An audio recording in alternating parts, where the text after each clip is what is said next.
Welcome, or welcome back to Very Haunted on YouTube. Today we're excited to bring you 3 new, authentic ghost stories.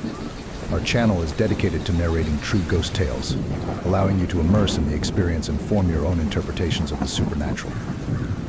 Each of us has our own collection of eerie encounters, and perhaps the next story we share could be yours. If you've had a paranormal experience you'd like to share, please visit veryhaunted.com to submit your story for consideration. Let's explore the unknown together. My husband and I moved to El Paso, Texas in fall of 1998, along with our 2-year-old daughter and 3-year-old son. We first moved into a rental home. I only mention it because of the bad vibes there. The previous owners were drug cartel members who kept Rottweilers and were hauled off by men in black suits, according to the neighbors. The house had broken door frames on the front door and master bedroom, and other damage throughout that someone searching would do, so we have no reason to doubt the neighbors. The front bedroom was the smallest and had the worst vibes. Our daughter never slept there a night if she could avoid it. She just waited until we were asleep and crawled in with us. We stayed there only 6 months, but other than general creepiness and ugly feelings, nothing happened there. We moved to our present home in spring of 1999. It was built in the 1920s, is a 2-story stone house with 3 bedrooms upstairs, living room, dining room, kitchen on the main floor, and a full basement. It is on a large corner lot with an unusual amount of trees and shrubs for the desert, and others have told me they think it is spooky. The first odd thing we noticed was a large black and white photo of a little baby boy, maybe 12 to 18 months old, blown up to almost poster size, hung in the smallest upstairs bedroom. It is so large it is blurry.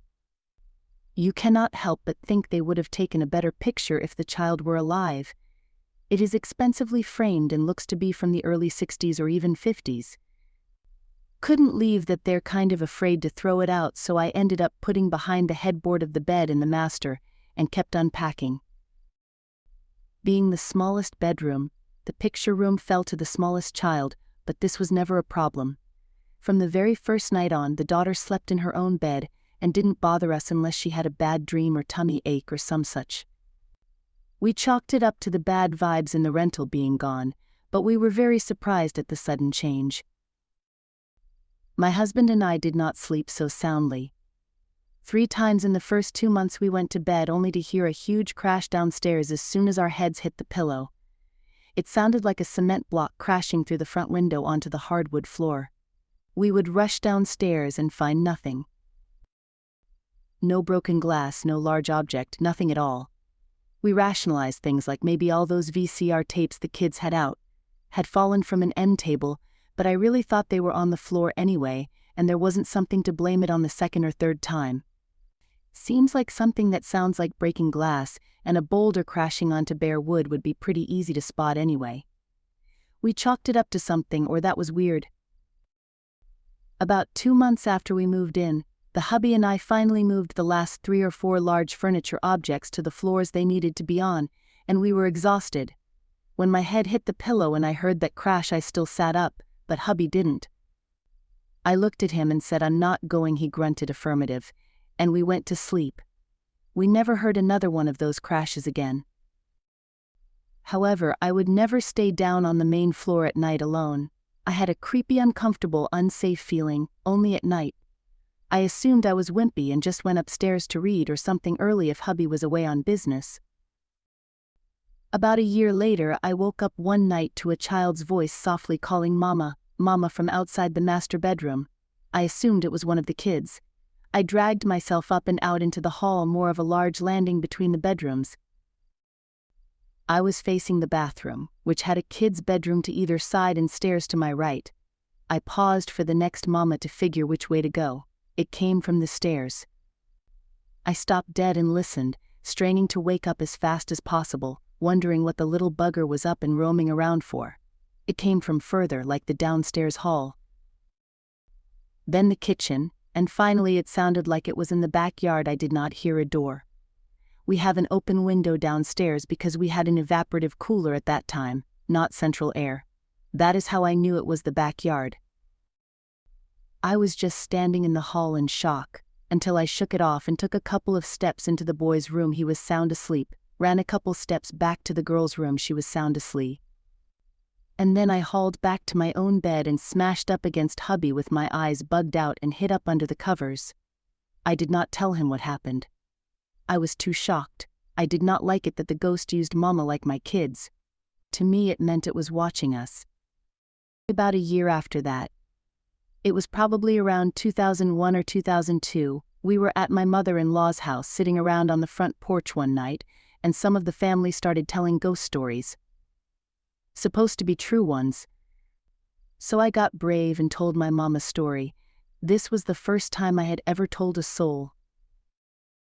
To my surprise, my husband said that he had seen the baby. He said that since we had moved to the house, there were nights when he would wake up and see a baby at the foot of the bed watching. He has bad eyesight, and without his glasses he assumed it was our daughter, so he would tell her to come up into the bed, but she would turn and go back to her own room. He had recently realized that this baby may have been the same size as the daughter when we first moved in, but now she was much taller. Kids grow 3 or 4 inches a year at that age. Our son was always much larger than that, so hubby had recently concluded that this was not our kid that he was seeing. Our daughter said it wasn't her. She always climbed in bed if she came over to us. I believed her, though she was only 3. My mother-in-law kindly sent me home with a Gatorade bottle full of holy water. Hispanic Catholics are prepared for the supernatural. And the next day I went around the house and blessed everything. Doors, windows, closets, open spaces, everything. I prayed especially long in my daughter's bedroom where we found the photo. I talked to the baby and told it to call its mom, dad, or grandparents, and I talked to God and asked him to send loved ones to get the baby, or angels if need be. We never saw or heard the baby again. Seeing as I had only heard it once, and that was at least a year before, you could say that nothing happened, except that I immediately noticed that I wasn't afraid to be alone on the main floor at night anymore. Now I was terrified of the first corner of the stairs. Our stairs had 3 triangle steps creating a 90-degree curve at the very bottom. At night I was terrified to turn my back at that corner and go upstairs. I would run like mad up that first flight after I turned the corner. Remember, I was 40-ish at the time. This was just silly. The corner itself didn't scare me, it was just having my back to it. I ended up getting the holy water back out. Gatorade is a pretty big bottle. I still had a lot in blessing that corner and putting a religious statue and a decorative plate showing the life of Christ nearby and blessing those just to be safe. The fear was much less but iffy for a while, then it faded completely away like it just left or slowly wore away. About 6 months or so after that, the weirdest thing of all happened. We had left the kids at one of the sister-in-laws for a sleepover with the cousins, so we were alone in the house that night. I woke up, and it was morning. The sun was up and bright. Hubby was not in bed, so I thought that maybe he went to sleep downstairs. It was May and pretty warm already. Can get up into the 90s or even higher in the desert in May. And we didn't have the cooler working yet. I wasn't worried until I got out of the bathroom. Then I suddenly had the most horrible feeling that hubby was downstairs dead on the floor, and that I should go check on him immediately. I didn't. I shook it off and climbed back on the bed and lay down. Well, it shook. Like shake a shake a shake. I sat up, and it did it again. Shake a shake a shake. I looked at the ceiling fan to see if it was an earthquake, and at everything in the room to see if anything was swaying like an earthquake, and nothing was moving. But the bed shook again, shake a shake a shake a shake a shake. I leaned off around the bed to see if anyone was doing it and hiding, and nothing. Hubby wouldn't fit under it, trust me. Then I heard hubby cough downstairs. Immediately the shaking stopped and the horrible hubby's dead feeling left. I went back to sleep, believe it or not. When you have your first night without the kids since they were born, you do that. I went downstairs an hour or 2 later and was making coffee in the kitchen when hubby called me from the living room. He wanted to know why I had come downstairs earlier and gone out to the backyard. He had heard me come down the stairs and even heard the back door open and close. We have a theory about this, that hubby may have really been having trouble breathing.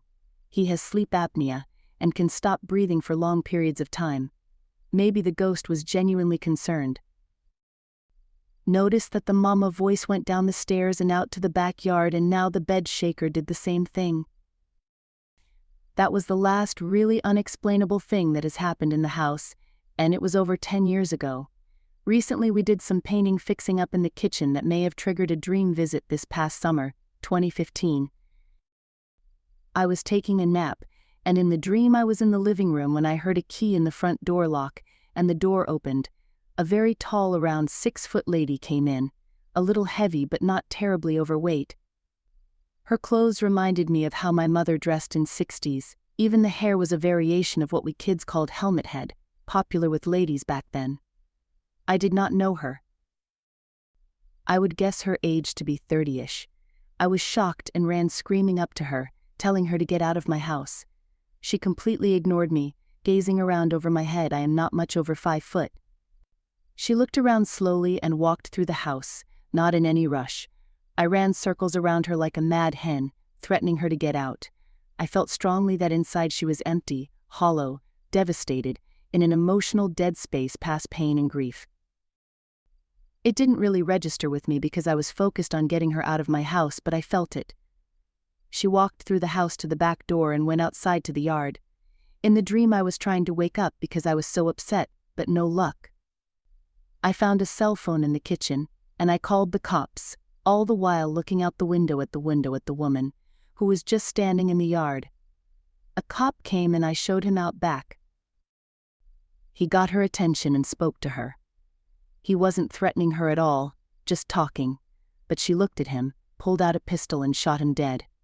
I was still watching from the kitchen window, shrieking hysterically to police on the phone. Another cop was coming over the back wall when I woke up. I almost never dream, and my nightmares are either dinosaur attacks or being naked in public. I can't but help thinking this was a message. This is my house. I have a key. I choose to ignore you. I treat you like a ghost. I want to be left alone. Killed the cop. These stories were spread out in years. If it all happened in a week or a month, we may well have moved. Hubby has not had any additional experiences. My kids are 19 and 21 years old now, and neither ever had an experience. Most importantly, the house is too big for us now. What do I do with that giant baby portrait if we sell the house? I moved it to the back of a closet in the basement a few years ago, but I still have it. Thanks for listening. The first time that I encountered something supernatural was in 1991. I was about 7 years old and faking sick so I could stay home from school because this kid who had been picking on me during recess. So there I am, fake sick and lounging on the sofa in my grandparents' living room when the sound of my grandmother coming down the stairs filters in from the foyer. I quickly close my eyes, getting into character. I hear my grandmother enter the den and shuffle around for a moment, gathering her things. The jingle of keys, the snap of a wallet. After a few more moments of shuffling, I hear the side door in the attached rec room shut and then a car starting outside. I wait a few beats just to be safe and then open my eyes. Creak. The sound comes from the attached rec room I just mentioned, which my grandfather had converted from a 2-car garage. The room is fully equipped with a wraparound sofa, a stocked bar, a closet full of G.I. Joes, and a large state-of-the-art multi-disc CD player. What decadent madness is this? Though, right now my focus is on the toy closet. The only thing that divides the den and the rec room is a 4-inch carpeted drop, and so I can see clearly across to the closet, which is built into the room's far wall. And to a 7-year-old Clarence's wide-eyed amazement, I can see that the closet door is slowly opening. I can't move. My eyes are fixed on the door as it casually swings open. This isn't a draft or overzealous hinges. Something is wrong here. I can feel it in my bones just as clearly as I do now, years later as I type these words. Is she gone? The voice is a distinct whisper, clear and yet somehow not right. The way it seems to hum on the last syllable of every word. sort of like the vibration you hear when a bass note is played through an old amplifier. I can still hear that voice as clear as day in my memory. I wish I couldn't, but I can. The first one leans out. He's shorter than the doorknob and looks like a humanoid puppet from the American children's show Sesame Street. Fuzzy light pink skin with a shiny black nose. Big cartoonish eyes and a troll doll-like hair atop his football-shaped head. The only difference is this little guy isn't being puppeted by anyone and his legs are clearly visible. 7-year-old me is so fascinated by this aspect that I am suddenly overwhelmed by the desire to get closer to get a better look at this puppet person. My fear takes a backseat to my childish curiosity as I begin to sit up. Then comes the grunt. What seems to be an affirmative response to the first puppet's question, this new voice brings me to a halt. If there was something vaguely creepy about the first one's tone, then this second one's voice is downright disturbing. The first puppet exits the closet, followed by his nearly identical companion. The two of them are only visible for a moment as they hurry behind the rec room's wraparound sofa. Once again, my fear subsides, giving way to curiosity. Trying my best not to make a sound, I slip down off of the dense sofa and slowly crawl across to the rec room. The first puppet is now apparently bending over something behind the rec room sofa, and his little denim rear end, they're both wearing faded gray denim overalls, is now poking out from behind the wraparound couch. I make my way across the rec room, still on my hands and knees, following the long end of the wraparound sofa over to where I can see the first puppet's butt poking out. I'm inches away when I finally stop crawling, too afraid to go any closer. I can't even bring myself to poke my head around the bend in the sofa, so instead I simply reach out and place a hand on the puppet's back, saying in a timid whisper, "Hey." The thing instantly whirls around, its big puppet eyes now glaring at me as I retract my hand. It leans around the corner of the sofa, bringing us face to face, and I open my mouth to say something, though I'm not sure what it would have been. The puppet darts out a hand and pinches my arm. Hard, harder than I have ever been pinched before or since. Hard enough to break the skin on my forearm and inevitably cause a small scab to form. Without a thought, I'm up and across to the side door and then out onto the lawn, where I wait for what feels like hours until my grandmother finally comes back. She starts to scold me as she exits the car, something about faking sick just so I could go outside and play. But then she sees my face. At first, I don't want to tell her what took place. Even at 7 years old, I'm aware that these kinds of things just plain don't happen. But then she asks about the tiny smear of blood on my arm and I break down. I tell her a condensed version of the story. I even admit to fake sleeping earlier when she was leaving after my grandmother tries to insist that it was all nothing more than a bad dream brought on by the fever I had been faking all day. I don't admit to faking sick, of course. That would just be reckless. So the conversation ends there, at least as far as my grandmother is concerned. For me, though, to this day it's still a constant debate. Am I simply crazy, or did scary-ass puppet people actually dwell in the toy closet of my grandparents' rec room? I didn't say it was a logical debate. I can remember weeks afterward sitting in class or wherever and looking at the scab on my arm and every time thinking, oh yeah, that happened. That actually happened. I was born and raised in New Orleans, and Hurricane Katrina hit the summer after my senior year of high school. This story takes place 2 Christmas Eves later, outside the swanky lakefront condo where I was currently living. And that was only because for a good while after Katrina, the whole city suffered from an epidemic of vacant luxury apartments. Those brave few of us who had come back early enough that you could still smell the inside of everyone's refrigerator when you drove down the street were able to live pretty much wherever we wanted for insanely cheap. Before the lakefront condo, I had been paying $200 a month to rent a 2-bedroom apartment on Magazine St., which is currently going for 8 times that. I only moved to the lakefront condo because it was cheaper, if you can believe it. My mom was still living in Baton Rouge at this time, and my younger sister had wanted to see the extended family for Christmas, so she was crashing with me that night.